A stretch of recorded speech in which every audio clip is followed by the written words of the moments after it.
Hey guys, so we're going to pick up where we left off last time. We are going to jump to page 101 and start reading in the castle in the attic. You weren't concentrating, she said. Your mind was still telling you to do the dive roll. You need to put both mind and body into it. I will spot you for the front somersault this time.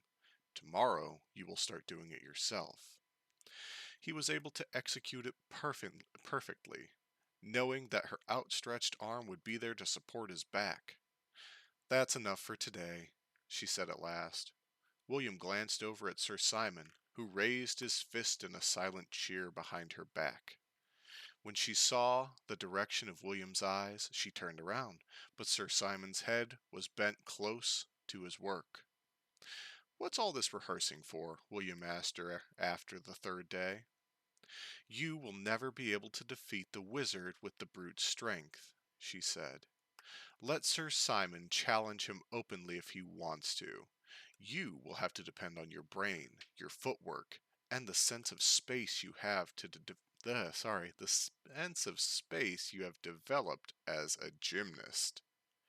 I don't know which of those weapons you will need to use, but all of them must be sharpened just as Sir Simon sharpens his dagger. And why the change in routine to the front flip, he asked. Another weapon. You get back on your feet a little faster that way. At the end of the week, Sir Simon declared that they were ready. He and William would leave at dawn. I will spend the night alone in the chapel, as I did before I became a knight. At daybreak you must come to me, William, and help me dress. After the knight left them, William and Miss Phillips sat in her room for a long time. In the quiet of the evening he held himself still, listening for the world outside the castle, the world of the attic, of his house, of the traffic going on by the main road. But he couldn't hear anything.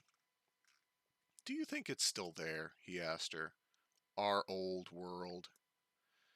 I'm not sure. Will we ever get back? That depends on you. Can't you come with me? He asked. The question that had been at the back of his mind all week. I still need you to spot me for that final flip. Remember what Robert once said to us when he first taught me how to spot you. Put your hand out and support him lightly, Miss Phillips. Allow William to feel the skill in all parts of his body. You will keep him safe, but he will do the trick. She shook her head. You must find your own way through the forest, William. That's why I've been try- that's what I've been trying to tell you all along. In this world and our old one, come stand here by me. She was seated in front of the fire, doing the same needlework he had seen with her that first afternoon. He had never looked at it closely before. What is it? He asked. A fire screen. But that isn't important. Look at the picture. William leaned closer.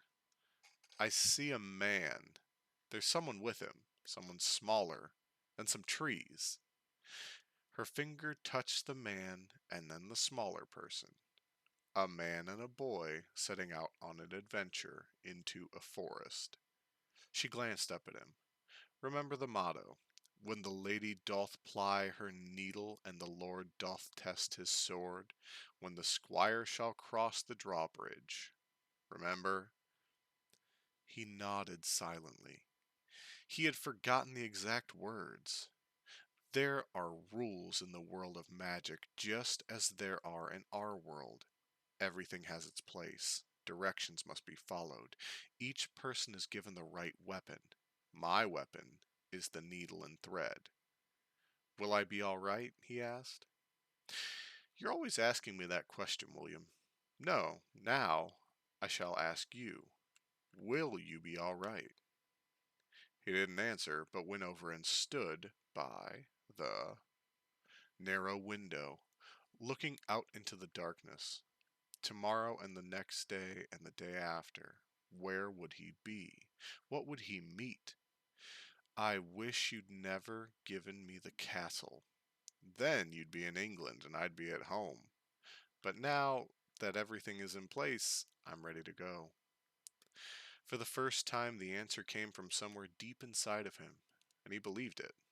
And whatever happens, you must remember one thing, she said, that you have within you the weapons you need, the heart and soul of a knight in the body of a squire.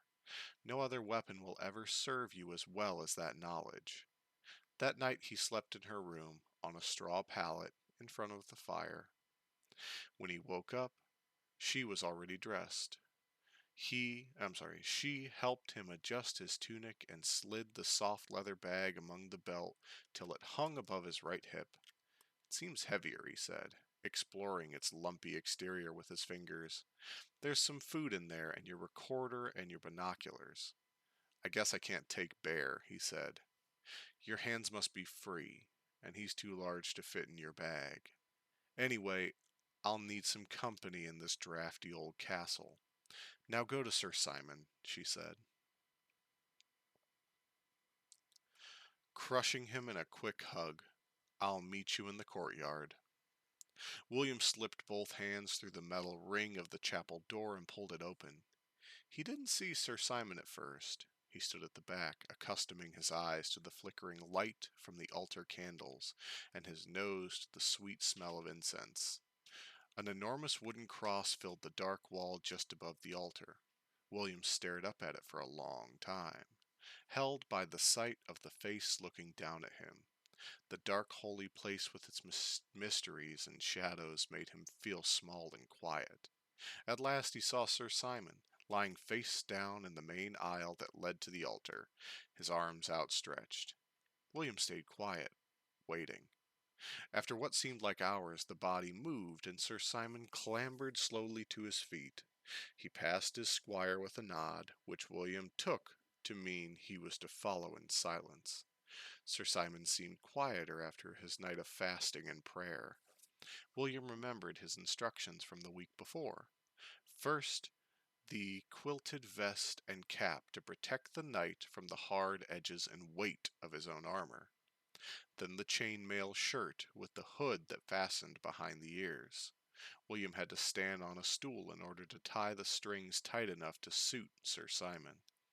Next he strapped on the chest protector and the arm and shoulder guards.